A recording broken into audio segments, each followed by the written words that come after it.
La arquitecta Jimena Rico Salazar cuenta con más de 20 años de experiencia en la industria de tecnología, con una sólida experiencia profesional en empresas como HP, Microsoft y Autodesk. Arquitecta de profesión, graduada de la Universidad de los Andes en Bogotá, cuenta con estudios en desarrollo sostenible en la Universidad de Columbia y certificación del Public Affairs Council en Estados Unidos. Es fundadora y actual directora del BIM Task Group México. Ha trabajado con los gobiernos de muchos países en América Latina, así como con ONGs y agremiaciones empresariales promoviendo el desarrollo sostenible a través del uso de tecnología aplicada a la industria, contribuyendo así a elevar la competitividad de la región y a elevar la calidad de vida de sus habitantes. ¿Qué tal, amigos de BIM Task Group? Hoy tenemos la gran oportunidad de platicar con alguien que ha sido, pues obviamente, nuestra base sólida para poder construir lo que hoy somos en BIM Task Group. Tengo el placer y el gusto de estar con Jimena Rico, a quien además conozco desde hace algunos años, donde empezamos en esta aventura de empezar a desarrollar el trabajo del BIM en toda la geografía de México primero, y esto ha sucedido que ya se está transgrediendo fronteras. Estamos en América Latina, nos encontramos en muchos lados. Y bueno, ahora como director de comunicación, pues me complace más entrevistar a la presidenta del BIM Task Group. Jimena, gracias por estar con nosotros. No, Luis, gracias a ti. Primero por tomar la presidencia de la Dirección de Comunicaciones, y segundo pues por el espacio para estar aquí compartiendo. Pues es un espacio de nosotros, de cada uno de los que hacemos el BIM Task Group. Y en primer lugar quisiera pedirte que nos platiques un poquito quién es Jimena Rico, qué hace, en dónde trabaja. Y la segunda pregunta ligada, porque te voy a dejar el tiempo, es ¿por qué meterte a un tema de sumar tantas empresas en una organización como es el BIM Task Group, que está buscando algo, un cambio importante en México? Bueno, pues yo soy arquitecta de profesión, soy colombiana, graduada de la Universidad de los Andes, vivo en México desde hace ya 24 años. Trabajo para Autodesk, soy responsable de relaciones con gobierno en América Latina. Y bueno, en el camino he ido pues estudiando desarrollo sostenible, he ido estudiando sobre políticas públicas y me he ido preparando, porque sé que realmente el cambio lo podemos hacer es a través de la generación y la formulación de políticas públicas que generen un cambio permanente. Entonces, a partir de ahí y alineando un poco la visión de Autodesk, que es la empresa que yo represento, con mis valores y mis creencias personales de que lo que yo hago y de que los esfuerzos que yo invierto y la energía que yo invierta realmente puedan contribuir a mejorar la calidad de vida de la gente y a tener un mundo mejor, y que el mundo, la vida de alguien sea un poquito mejor porque tú pudiste hacer algo, pues está muy en concordancia con la visión que tiene Autodesk. Entonces para mí ha sido, pues la verdad, un momento muy especial en mi vida y en mi desarrollo profesional, poder encontrar la unión de esas dos partes, ¿no? Que mi trabajo está alineado con mis convicciones. Y ahí surgió el BIM Task Group, porque pues es un esfuerzo que no nos corresponde solamente en Autodesk, es un esfuerzo que tiene muchísimas más implicaciones, muchísimo más alcance. Entonces decidimos crear el grupo ya hace casi 10 años, replicando un poco la práctica que tuvo el Reino Unido, que creó el UK BIM Task Group, precisamente para alinear los esfuerzos del sector público, del sector privado y del sector académico, buscando acelerar el desarrollo y la adopción de BIM en el país. Entonces, tomando esa práctica, alineado con las necesidades del país, entendiendo en dónde estamos en México, entendiendo cuál es el nivel de adopción que tiene el sector privado, cuál es el nivel de adopción que tiene el sector público, cuál es el nivel de adopción que tiene el sector académico, pues la única manera es trabajando en conjunto, ¿no? Y es un esfuerzo que hemos hecho porque estamos convencidos de que trabajando en conjunto y remando para el mismo lado es que podemos generar este cambio de manera permanente en el país. Entonces, cuando estamos dentro del grupo, y esa es una premisa que todos tenemos presente, y tú lo sabes como miembro del grupo, es que no es un espacio comercial, es un espacio en el que construimos país, es un espacio en el que todos pensamos ¿Cómo podemos hacer que el país mejore? ¿Cómo podemos tener un mejor México? ¿Cómo los ciudadanos pueden tener una mejor calidad de vida? ¿Cómo podemos tener mejor infraestructura? ¿Cómo se puede hacer la obra pública de una manera más transparente? Entonces es un espacio en el que participamos no solamente Autodesk, sino todas las casas de software, y en el que participan todos los competidores de todas las áreas que están involucradas en el proceso BIM, porque estamos construyendo país. Y la verdad es un espacio muy gratificante porque en ese punto todos pensamos y todos somos amigos y todos queremos lo mismo, ¿no? Ya después, por supuesto, la oportunidad es tan grande que hay para todos y ya cada quien pues maneja sus oportunidades comerciales como corresponda, ¿no? Pero mientras estamos en el grupo y cuando estamos representando al grupo, estamos construyendo un mejor futuro para México y lo hacemos todos con la misma convicción. Eso es un tema que además, y quienes nos hacen el favor de vernos el día de hoy, tiene que quedar muy claro. Nosotros tenemos principios en cada una de las empresas que representamos y dentro del Vintage Group en términos de compliance, en términos de respeto a la competencia, en términos de embargos, de mil cosas en las que estamos inmersos. Sí. Y trabajar en el Vintage Group es un ambiente de colaboración, de desarrollo, de ir para adelante, de seguir siempre con esto. Y esto creo que ha hecho un gran cambio. Recuerdo los primeros años, te acordarás, en la Secretaría de Hacienda, empezamos con algunas de las primeras reuniones, pero este impulso en el que tanto consultores como desarrolladores como implementadores vieron en el Vintage Group una forma de sumar estos esfuerzos. Ha sido un trabajo duro, pero está teniendo buenos frutos, ¿no? Tenemos por ahí una buena noticia de este año, inclusive. Sí, de hecho, yo creo que somos reconocidos como un thought leader, ¿no? Somos un punto de referencia y un grupo de referencia para el gobierno, para el sector privado y para el sector académico, y ya nos buscan, nos piden consejo porque saben ese rol que cumplimos tan importante en decirles de manera transparente realmente lo que es la metodología y los beneficios que tiene. Y en este trabajo que hemos puesto diferentes objetivos a lo largo del tiempo, pues finalmente vamos viendo que las cosas se materializan, ¿no? Y una muy buena noticia fue el anuncio de la Secretaría de Infraestructura, Comunicaciones y Transportes, en el que ya existe una norma técnica, que es la figura jurídica que era necesaria para que todos los proyectos de obra pública que se hacen en la Secretaría utilicen BIM. El secretario Nuño ha sido un gran promotor de la metodología porque él desde que estaba en la Secretaría de Hacienda entendía el impacto que esto puede tener en el país. Entonces yo la verdad le reconozco el esfuerzo porque así como nosotros hemos corrido el maratón al lado de él y no lo hemos soltado y le hemos ofrecido siempre el apoyo el apoyo técnico que se necesita, pues él ha liderado el proceso y no lo soltó, ¿no? Pasó de la Secretaría de Hacienda a la Secretaría de Infraestructura con el mismo empuje, con la misma fuerza, con la misma convicción, porque pues él también está seguro de que eso es lo que necesita el país. Entonces ya existe la norma técnica, todos los nuevos proyectos de la Secretaría de Infraestructura, Comunicaciones y Transportes se van a hacer utilizando la metodología.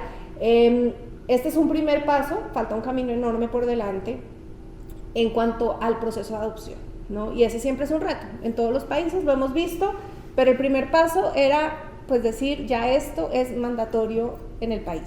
Hay muchas entidades y muchas empresas que han tomado esta decisión de adoptar la metodología por convicción propia, porque entienden que es una ventaja competitiva, porque entienden el valor que tiene en diferentes aristas de reducción de impacto ambiental, de eficiencia de recursos, de transparencia, por diferentes razones, pero ya hay muchas empresas que lo han hecho. Pero también hemos visto que el real acelerador es que el gobierno lo exija, ¿no? Eso es lo que realmente detona un cambio en el país. Es la siguiente palanca que y lo que acelera ahora, el país. Entonces ya la Secretaría lo está exigiendo, hace falta todo el proceso de adopción y nosotros estamos más que puestos para seguir apoyando todo lo que se necesite. Hay que desarrollar habilidades en la gente dentro de la Secretaría y en los contratistas que sirven y en las universidades y con los desarrolladores para que los nuevos profesionales que se vinculan a estas empresas ya tengan la habilidad. Uno de los grandes retos es que hay un desfase entre el sector académico y el sector productivo de más o menos 2 años, ¿no? Y las empresas cuando contratan nuevos profesionales recién egresados, lo primero que tienen que hacer es capacitarlos, porque siempre hay vacíos y ese gap lo podemos acelerar con el apoyo de Vintage Group. Eso es lo que estamos buscando nosotros, cerrar esa brecha para que para las empresas sea menos costoso en tiempo y en recursos, capacitar a la gente, sino que ya la gente salga con estas nuevas capacidades que requiere la industria y que requiere el gobierno. Pero tú sabes que los procesos de cambio son duros, son dolorosos, son pesados, toman tiempo, toman esfuerzo, tienes que hacer tu trabajo normal, pero además tienes que aprender algo nuevo y en el camino pues toma tiempo. Y nosotros podemos facilitar eso. Hemos visto este proceso de adopción en América Latina y en muchos países del mundo por los roles que tú y yo jugamos en nuestras empresas, y lo mismo pasa con la mayoría de los miembros del grupo. Entonces pues es una experiencia muy valiosa, creo yo, para no tropezarnos con la misma piedra. O sea, ya hemos visto a través de la experiencia de otras entidades de gobierno, de otros países, de otros gobiernos y de las empresas y de las universidades, qué funciona, qué no funciona. Por este camino es más fácil, por este camino es más difícil, ¿no? Entonces, esa experiencia yo creo que puede acelerar el proceso de adopción en México, y eso es una de las cosas que queremos nosotros traer, ¿no? Qué importante lo que dices, porque aquí hay dos aspectos fundamentales. Uno, esta labor de integración primero de todos los actores que estamos participando en el sector de esta metodología que para muchos, y acérquense al Vintage Group en el momento que así lo quieran y con muchísimo gusto haremos las explicaciones, presentaciones, todo lo que necesiten, pero hablar de cómo esta metodología puede ayudar a hacer un cambio real en lo que estamos esperando para este planeta. Sí. Y aquí meto un término que siempre manejamos nuestras empresas como ya una obligación, como parte de nuestra visión y nuestros objetivos, pero es la parte sostenible, y el BIM y el Vintage Group como tal está desarrollando estas herramientas para ayudar precisamente al sector a que en materia de sostenibilidad, ya lo mencionaste, en eficiencia energética, en tiempos de construcción, en calidad, en precisión de materiales. Y hay grandes retos, ya mencionaste algunos de ellos, pero ¿dónde está México hoy en el entorno en América Latina? Para no compararnos con Europa, que sabemos que Inglaterra está muy avanzado, España tiene un gran avance y hemos tenido grandes expositores en eventos en México de grandes personalidades del mundo del BIM, a quien se los agradecemos. Pero ¿dónde estamos hoy? Mira, lamentablemente estamos a un paso más lento del que quisiéramos ver. En América Latina hay dos grandes referentes que son Brasil y México, y normalmente marcan la tendencia, son las dos más grandes economías de la región, y lo siguen el resto de los países un poco basándonos en una experiencia que sea realista para las condiciones de América Latina, ¿no? Entonces, cuando comparamos el rol que debería estar jugando México como líder, ¿no? como lo que siguen los demás países, el rol que está jugando Brasil, pues nosotros estamos bastante rezagados. Brasil va bastante más avanzado en el proceso. Inclusive otros países. Inclusive otros países, quiero resaltar por ejemplo Colombia. Colombia está súper avanzado, el BIM Forum de Colombia ha hecho una labor maravillosa en generación de documentos, de desarrollo de habilidades. Bueno, Chile es otra historia. Chile, pues desde que el gobierno decidió crear Plan BIM dentro de Corfo, pues tenían absolutamente toda la autonomía y la autoridad para poder hacer el proceso de transformación integral en el país. Entonces ellos, de hecho, pues empezaron la carrera en América Latina, ¿no? Y seguimos el resto a Chile, ¿no? Y siguió Brasil, y siguió Colombia. Perú tiene también ya una iniciativa sólida. De hecho, en el 2019 fue cuando hubo el BIM Boom en América Latina. Exacto. Que la mayor parte de los gobiernos sacaron algún tipo de decreto, mandato, ley, diferentes formas jurídicas. Nosotros nos quedamos 4 años tarde. En ese momento se sacó una estrategia nacional BIM, que era una recomendación, pero no era algo mandatorio. Con el cambio de gobierno y demás, eso se quedó entre el tintero. Se tuvo que retomar, y pues sí, nosotros estamos bastante más rezagados, y la verdad es que pues México debería seguir siendo el referente en América Latina, no deberíamos perder ese lugar en términos de inspiración, en términos de, pues tenemos los recursos, tenemos la industria, tenemos la empresa, tenemos la gente, tenemos el tipo de proyectos que se necesitan para que esto sea demostrar, y pues vamos a un paso más lento del que quisiéramos. Estamos apoyándolo, hay diferentes niveles de adopción. Veo unas entidades de gobierno bastante más avanzadas que otras, veo estados como el gobierno de Nuevo León, que está súper avanzado y tienen su estrategia BIM de Nuevo León. De hecho, han sido absolutamente generosos compartiendo su experiencia con otros estados. Y son aliados de nosotros. Y son grandes aliados del BIM Task Group. Entonces hay una disparidad bastante importante, pero si tú sacas la media, en términos generales estamos más rezagados en términos de adopción que otros países. Pero esto que mencionas, y es muy claro, lo estamos viendo desde el sector público.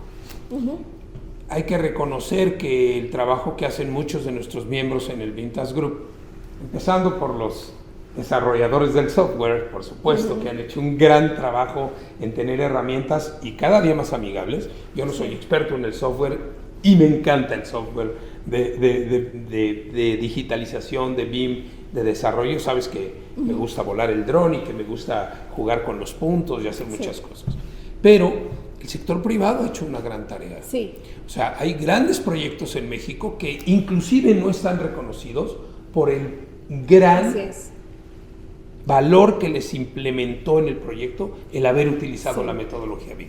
Quizá no en la metodología, en todo su entorno, porque a veces lo abandonan después de la construcción y no lo dejan hasta la séptima dimensión del BIM o como queramos verlo, ¿no? Así es. De hecho, el sector privado ha jugado un rol súper importante y yo creo que las principales empresas constructoras y los principales consultores de la industria de la construcción utilizan BIM ya como una herramienta normal, es parte de su manera de operar. En vivienda también, pero yo diría que las empresas en México, por lo menos de lo que yo he visto, que tienen un mayor nivel de adopción son algunas nacionales como ICA, por ejemplo, y otras internacionales que internacionalmente ya utilizan esta práctica porque se las piden en Europa, porque se las piden en otras regiones y ya la traen.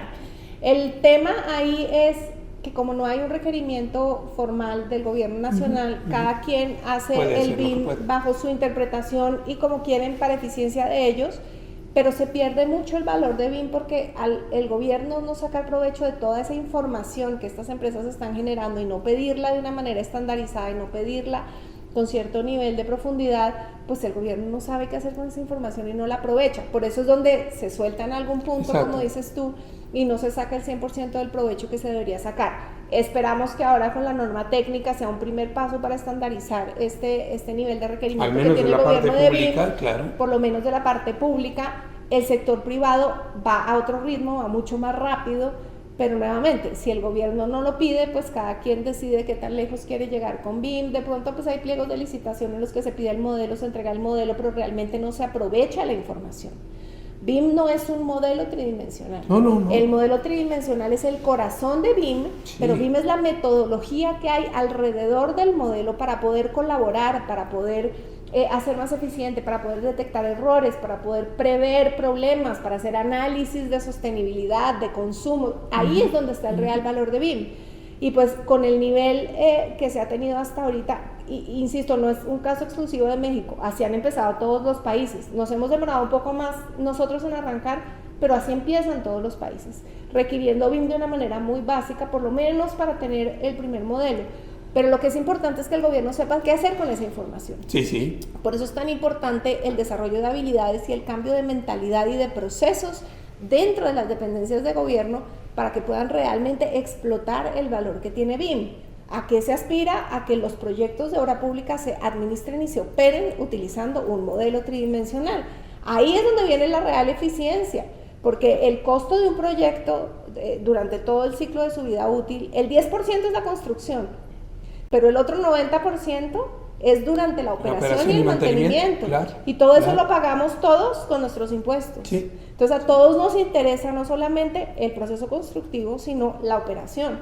Y a ese punto pues todavía no hemos llegado. Aspiramos llegar allá y aspiramos poder acelerar este proceso y poder ayudar a que el país se transforme pues de la manera más rápida posible y más eficiente, ¿no? Sí, tocaste un punto fundamental cuando dices esperar a que el país se transforme.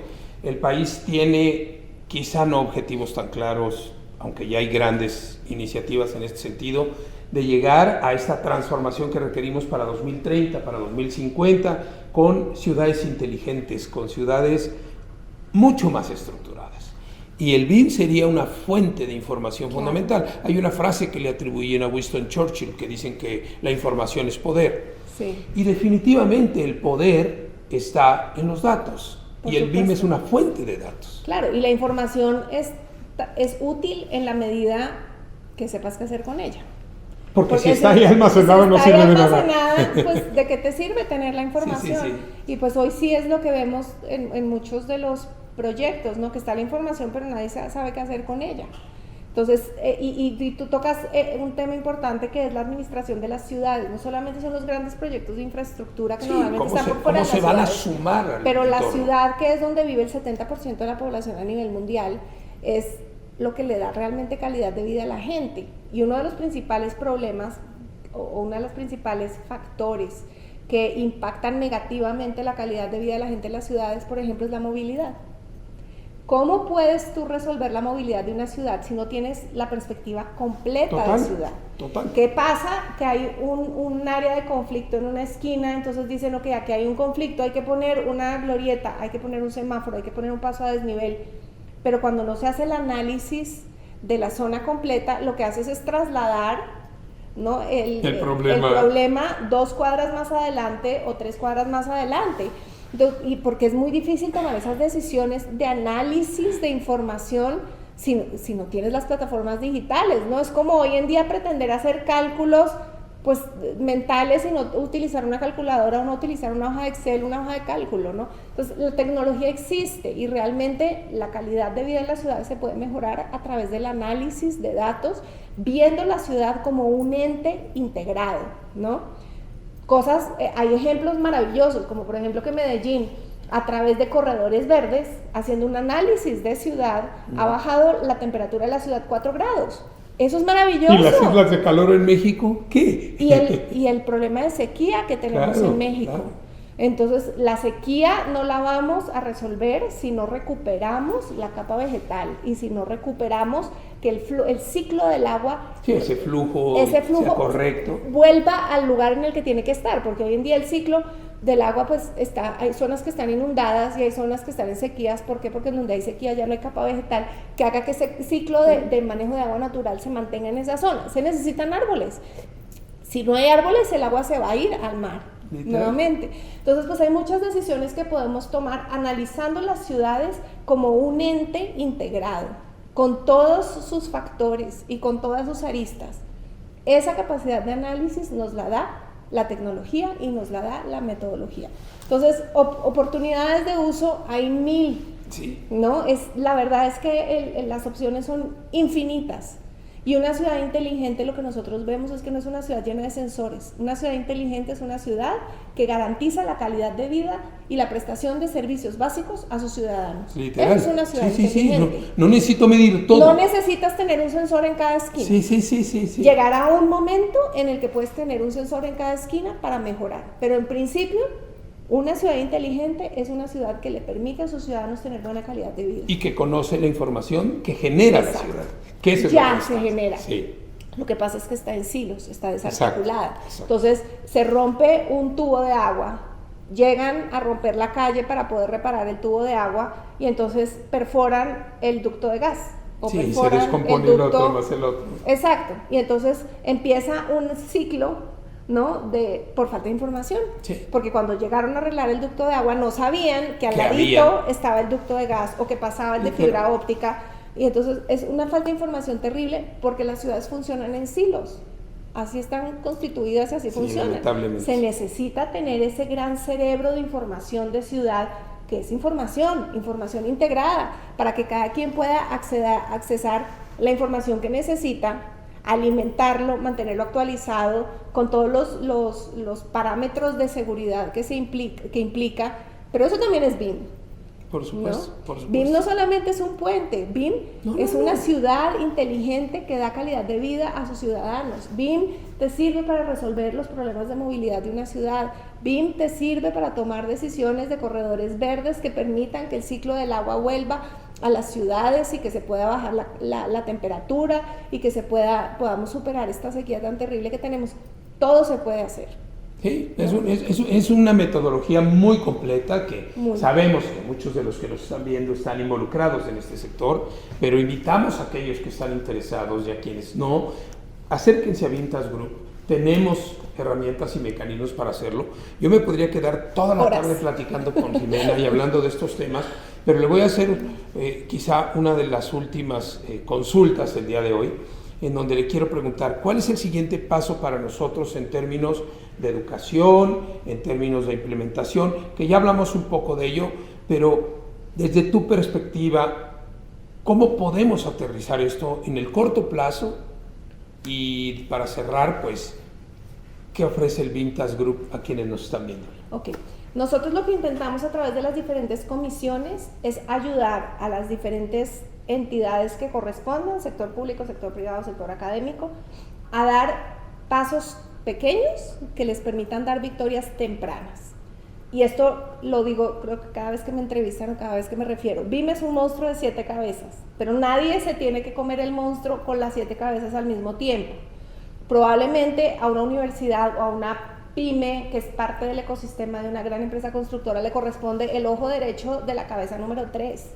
¿No? Entonces lo que nosotros estamos haciendo es facilitando el entendimiento y digamos que desmembrando BIM para que cada quien pueda dar un paso, un primer paso. Un primer paso, por ejemplo, es tener un entorno común de datos en donde puedan compartir la información. Eso ya es un primer paso a BIM.